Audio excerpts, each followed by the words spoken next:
Good afternoon. My name is Matthew Schneider. I'm the United States Attorney for the Eastern District of Michigan, and I'm very pleased to be here today with Rory Gamble, the President of the International Union, UAW. Today, we are joining together to announce that the UAW, one of the largest and most prestigious unions in the world, is now on a pathway to be free of corruption. The UAW has a celebrated history, and it's played a crucial role in the labor movement in the United States. The union has been a significant part of growth and development of Michigan and also of the nation. When the UAW was founded in 1935, its mission was clear: protect and serve the hardworking men and women of the union. Unfortunately, over time, some of the leaders of the union lost sight of that mission and they became corrupt. Instead of serving the workers of the union, those leaders greedily served themselves. During our 5-year investigation, we have uncovered a startling level of corruption and fraud by a number of senior leaders of the UAW. As a result of this investigation, 15 people have been convicted of a multitude of fraud and corruption crimes. Several now former high-level officials have been convicted, including 2 UAW international presidents, 2 UAW vice presidents, a 3rd vice president and his widow, who was directly involved in fraud, a UAW regional director and board member, 6 other senior UAW officials, and 3 senior Fiat Chrysler executives, including the FCA executive in charge of negotiating with the UAW. As part of this criminal conduct, certain senior UAW officials embezzled over $1.5 million in dues money from the union. Other UAW officials took millions of dollars in kickbacks from contractors. Those contractors were trying to sell watches, backpacks, and jackets to the joint training centers. Finally, several UAW officials embezzled money from the UAW Fiat Chrysler Joint Training Center. And these UAW leaders accepted over $3.5 million in illegal payments from senior Fiat Chrysler executives.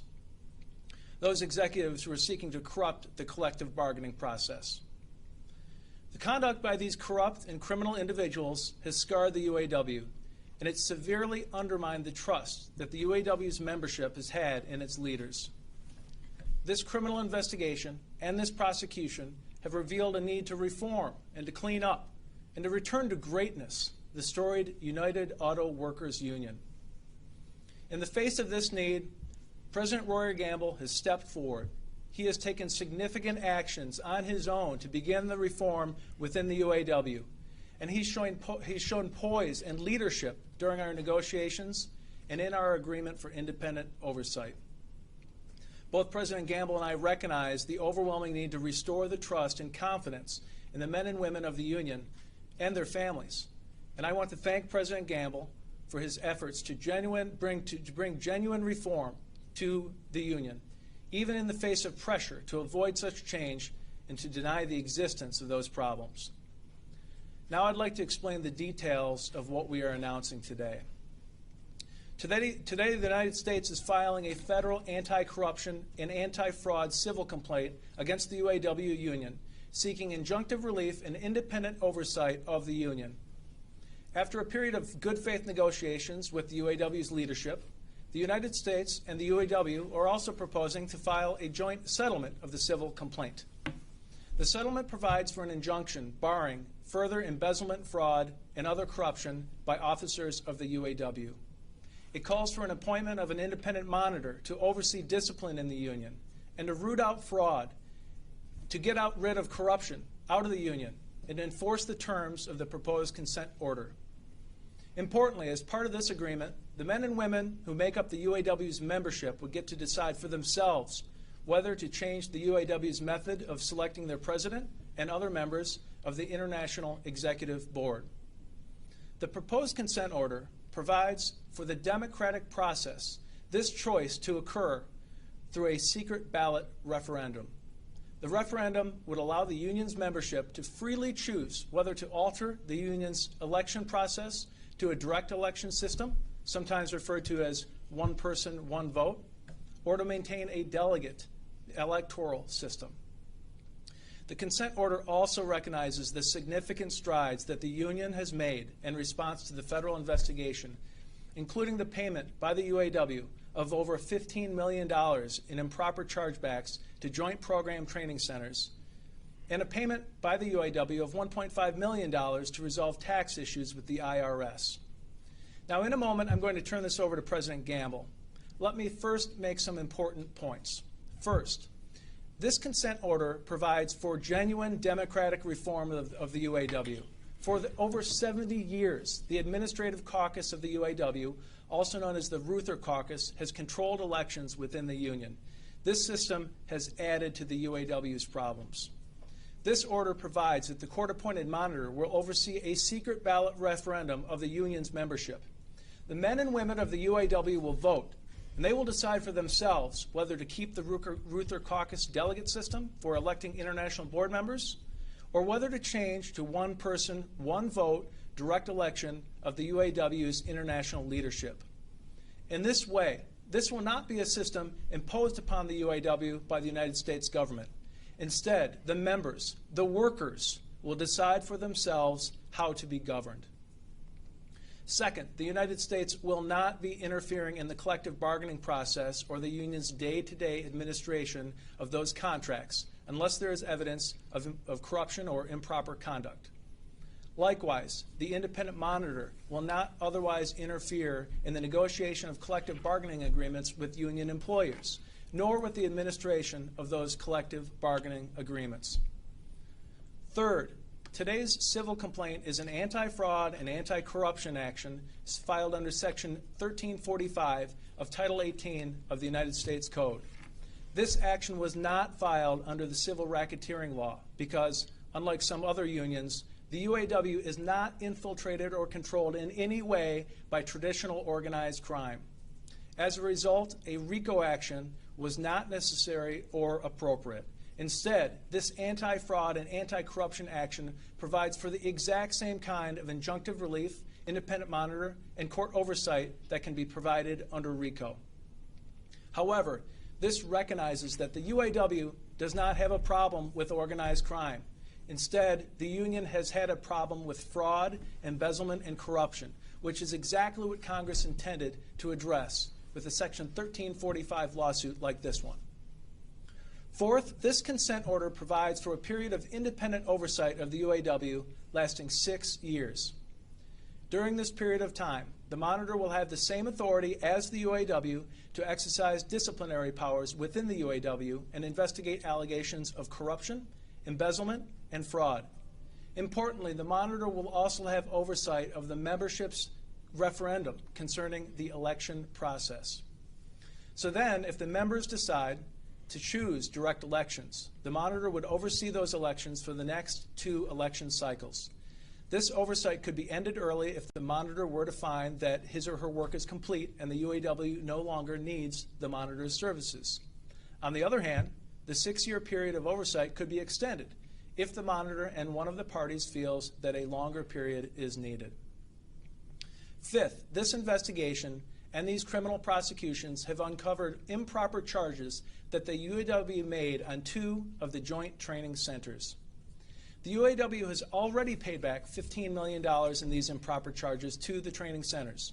This money will be used for its intended purpose, providing for the health, safety, and training of UAW members.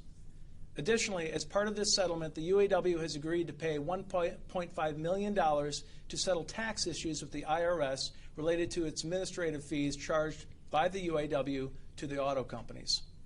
I should also note that we have not sought to impose any fines or penalties on the UAW in part of this settlement. And that's because the money that would pay for that would come directly out of the pockets of the membership, workers who have already lost millions of dollars in their dues money from the corrupt and fraudulent conduct of the convicted UAW officials. Sixth, this is the end of our criminal investigation and prosecution of the UAW as an entity. The investigation of individual UAW officials and others continues. And because the media has asked about this, I can tell you that President Gamble is not a target of our investigation. If he were, I would not have sat down with him and negotiated this resolution. Finally, I want to recognize the important role that the federal law enforcement agencies have played in this investigation. This has been a real team effort led by the IRS, the FBI, the Department of Labor, Office of Labor Management Standards, and the Office of the Inspector General. In particular, Special Agent Andy Donahue, who worked long and challenging hours to make this day a reality.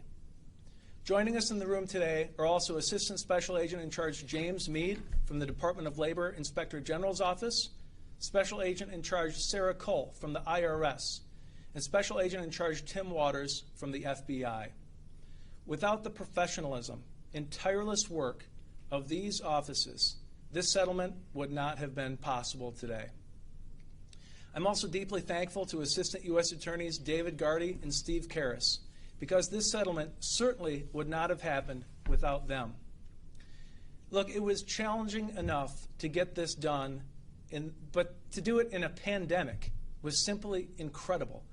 I thank them, and I also thank the UAW's primary attorneys, Niraj Ganatra and Terry Campbell, for their collective teamwork. In conclusion, through this entire matter, be it criminal or civil, we have worked to eliminate fraud and corruption within the leadership of the UAW. Our goal has been a simple one: provide justice to the members of the UAW. This will not fully happen until the members and their families have a restored faith in the union leadership, until the workers trust that their leaders will put the interests of the membership above all other considerations. Today's agreement is another step in advancing toward that goal. President Gamble, thank you for your leadership and your cooperation and your dedication to our joint efforts. Thank you. Thank you. Thank you, Attorney Snyder.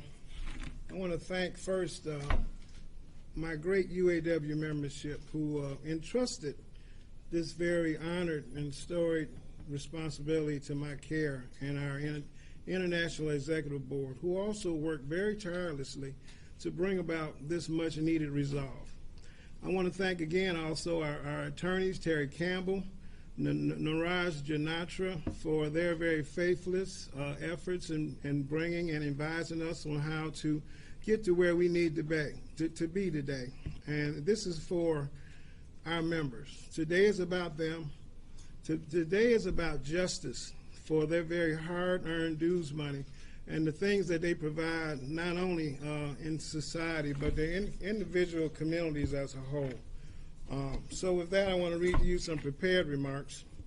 Today we are here to announce an agreement that I and the entire UAW International Executive Board fully support and welcome. This agreement is yet another step toward restoring the full faith and confidence of our members in our union and its leadership. As U.S. Attorney Snyder noted in his remarks, this is a civil resolution, not criminal, and concludes the government's investigation of the UAW. The agreement we have reached builds upon the many reforms that the UAW International Executive Board has initiated and put in place voluntarily over the past 13 months. Our agreement provides another set of eyes, a monitor for a period of time to make absolutely sure that our financial, operational, and ethics reforms are enforced and, if needed, enhanced. Importantly, this is a collaborative effort between the government and UAW leadership to achieve our joint goals, to ensure that our union is clean, free from misconduct, conducted with integrity, and always for the benefit of its members, and especially to restore the full faith and confidence of our members in their union.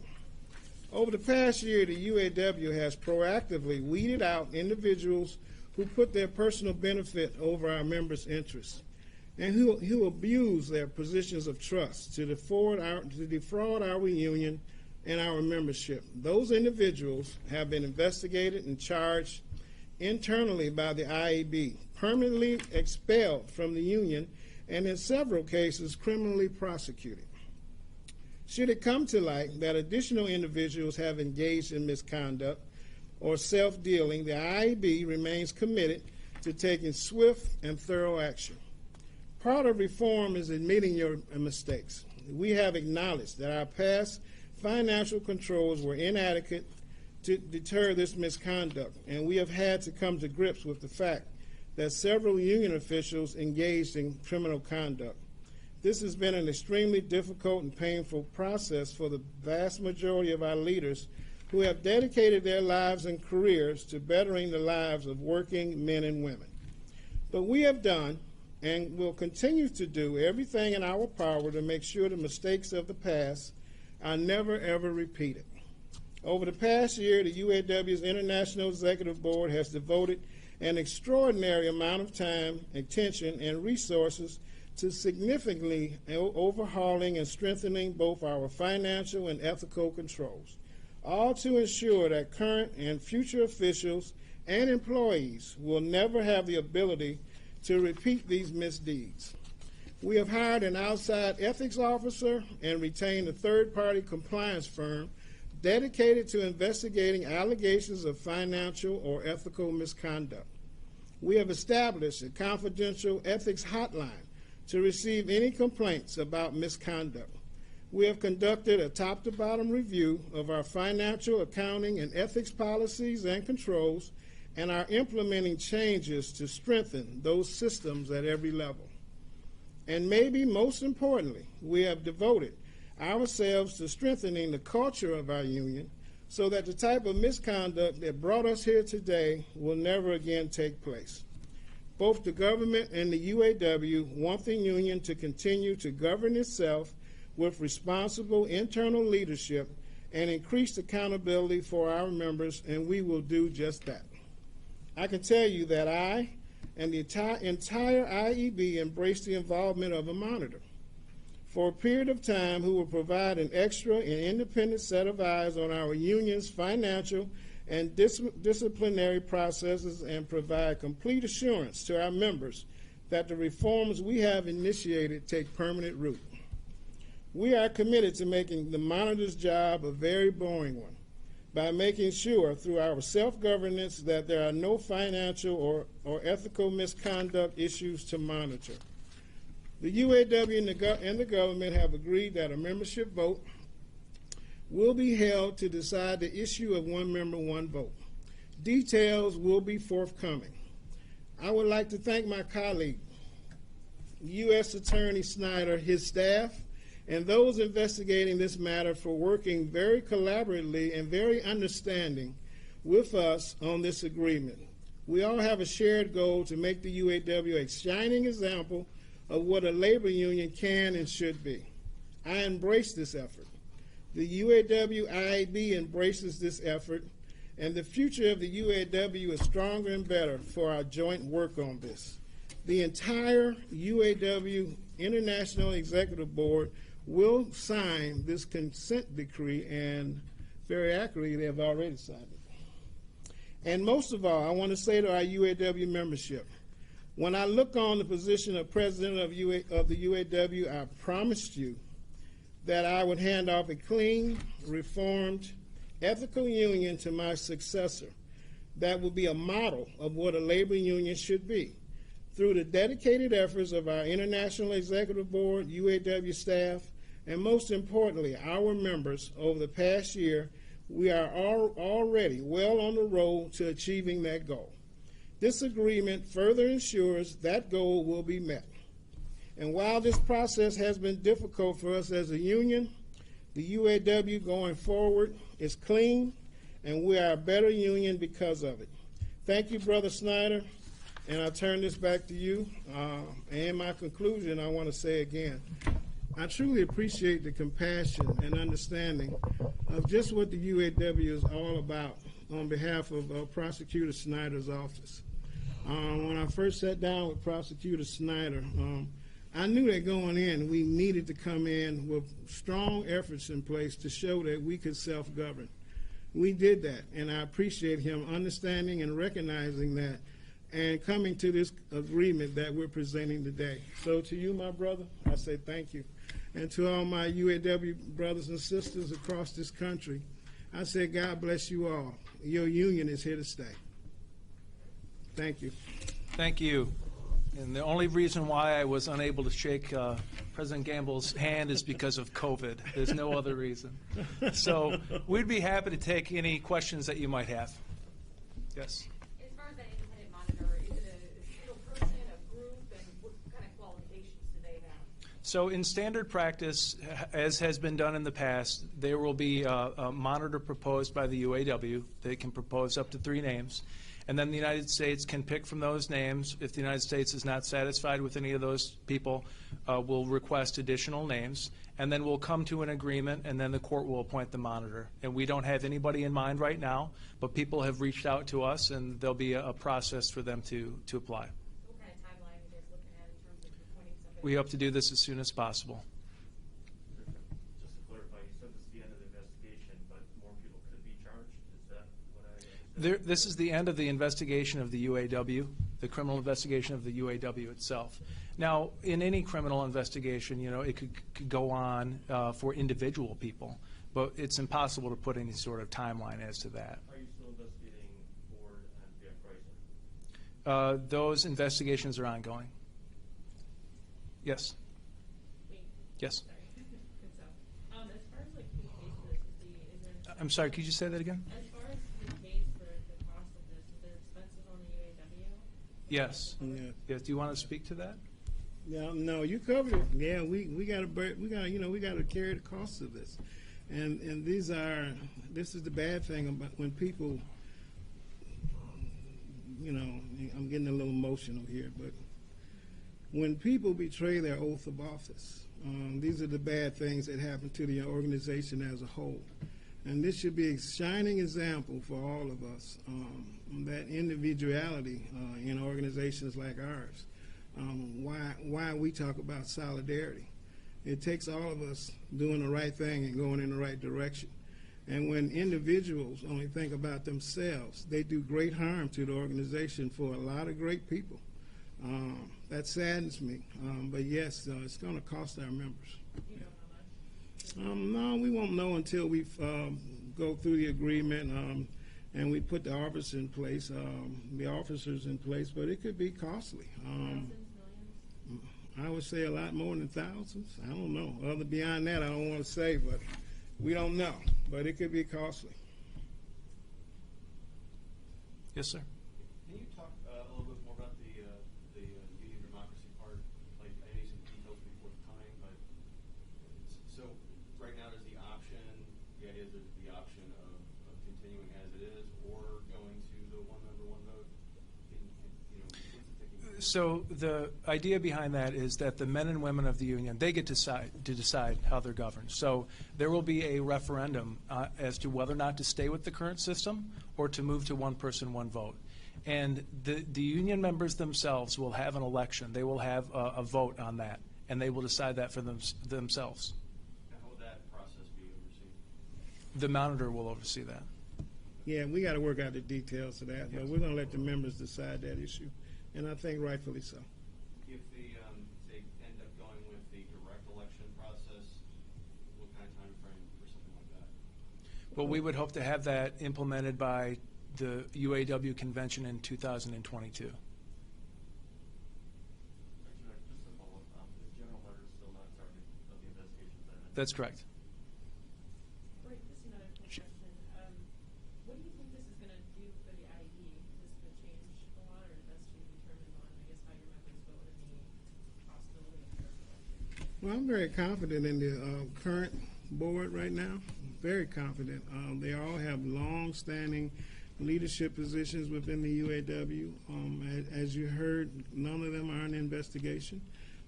They've worked very diligently with me to overcome the corruption issue we've had and put in place some very strong reforms. And not only that, we've done a lot of internal stuff that has been very out of the box for us over the past 13 months. We've taken a lot of internal actions.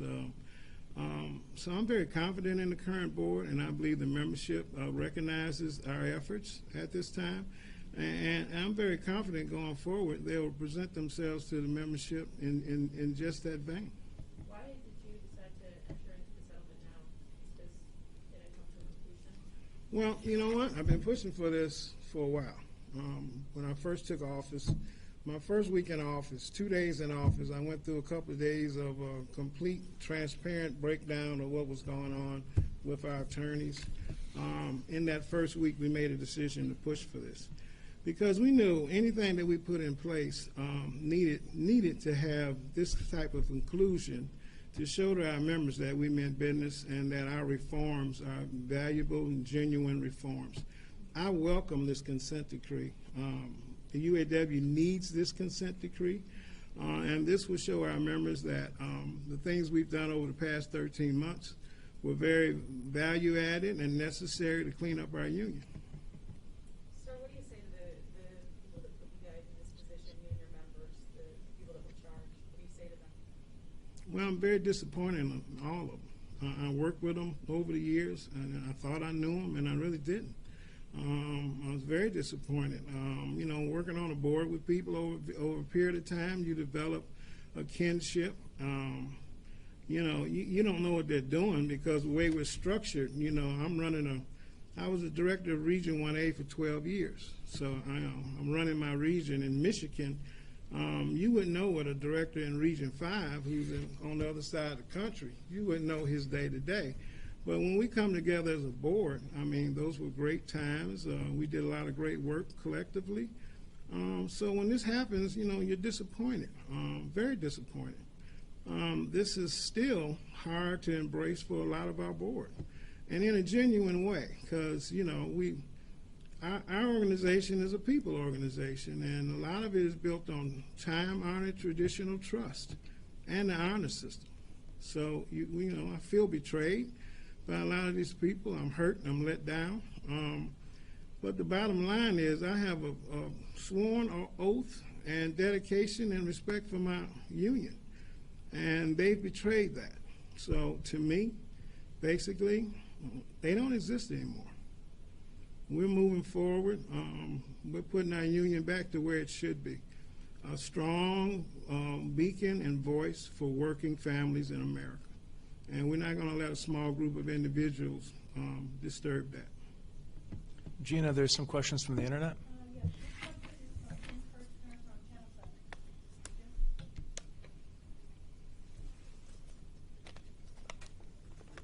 7.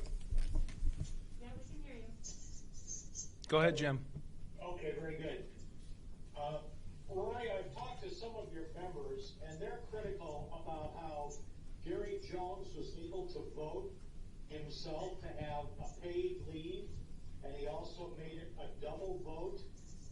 There was some dissension on some of the executive board members about appointing you as interim president. And are those the same executive board members who are in place now, and you're talking confidently about them moving forward? Doesn't that suggest that there were questionable practices, and some would even suggest continuing corruption by the current leaders in your union? How do you respond to that? And Mr. Schneider, were you aware of those developments as well? If you could comment on that. Thank you. I'll take it first. That we've had that situation independently investigated by our ethics officer, and they found no wrongdoing. They've suggested to us some different ways to go about doing it in the future. And your description of the board meeting is not accurate. There was discussion, and there should have been discussion at all boards about any action, but there was some discussion about Gary voting on his own leave. That's accurate, but a discussion about me taking his place, that wasn't part of the discussion, and it is evident that 3 weeks after that same meeting, I was unanimously voted in as president of the board. So I have to defute your description of it. I understand you're asking the question, but those are the facts. So now we are, for the sake of righteousness, we have changed. We're reviewing that process and on how we can more clearly do it going forward in the future. Maybe having a requirement that a board member would not vote on a question about a personal paid leave. So we're undertaking that just so we remain righteous. But I don't see that as an indictment of any board member. I see that as normal board discussions where you have debate, and you should have debate. I would only add that these types of situations are why we have an independent monitor arrangement. And the monitor is going to work cooperatively with the UAW and get to the bottom of everything that the monitor needs to examine. Anybody else, Gina? Yeah, next question is from Ben Colby from Hi, can you hear me? Yes, Ben? Great. Thanks for taking the questions. First, just a question of detail. The email this morning said it was a proposed settlement. Rory mentioned that a couple IED people have to sign up. What exactly needs to happen for this to be a finalized settlement? What has happened so far is we have all signed off. The UAW and the United States have agreed. And we've written that on a document. We've signed the settlement. Now that has to go in front of the district court judge. And so once the district court judge examines that, hopefully the district judge will approve, and then we will have a settlement in place. Anybody else, Gina? Yeah, next question is from Tom Krischer from the AP.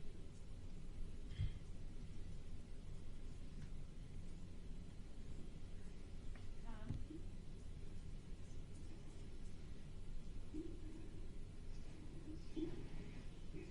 Tom, are you there? Tom from the AP? Maybe Ben has to back out.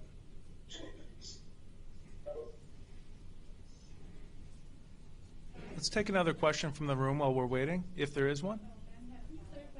I've unmuted myself. Can I still get in? It's Tom Krischer from AP. Okay, I'm sorry. You got it, Tom. Thank you. I had a question for Mr. Schneider. I'm kind of confused about the term target.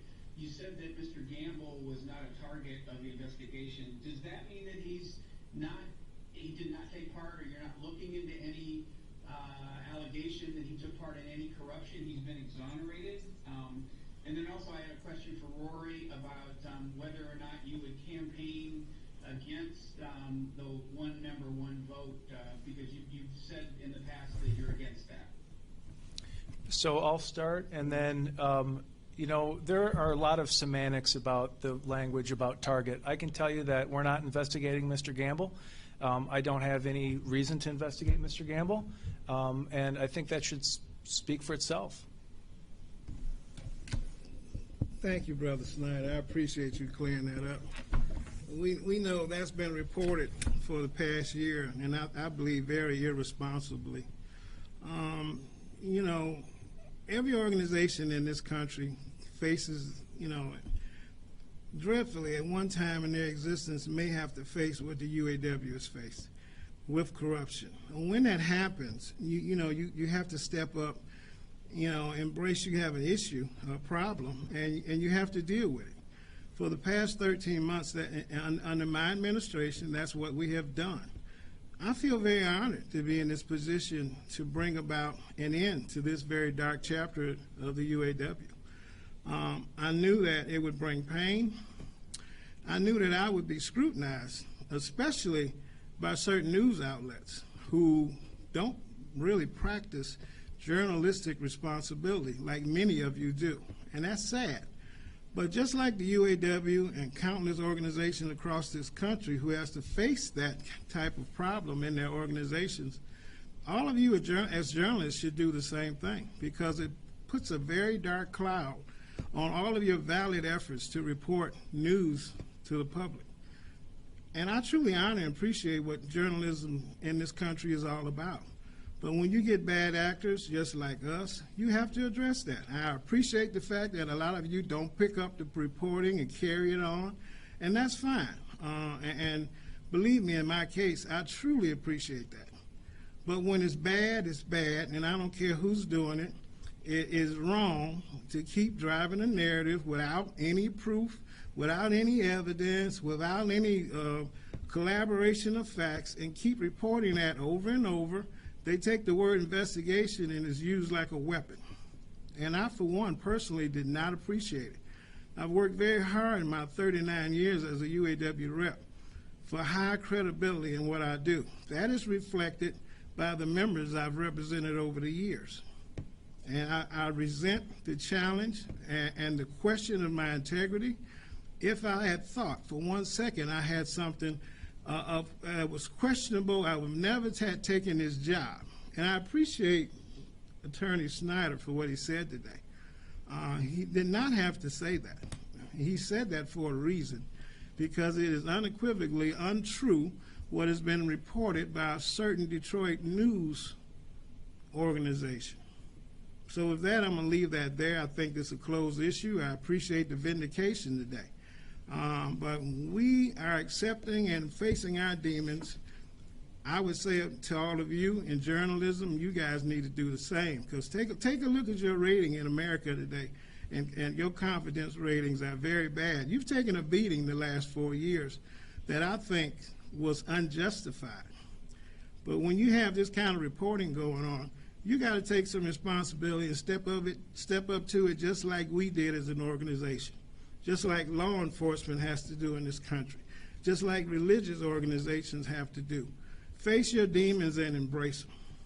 And stop tearing down people's character and great hard-earned credibility for clickbait revenue. Thank you. Gina, one more from the internet. Next question is from Dave Jefferson from Reuters. Dave? Hey guys, hey, can you hear me? Yep. Hey, thanks for doing the call. Hey, just 2 quick process questions and one other one.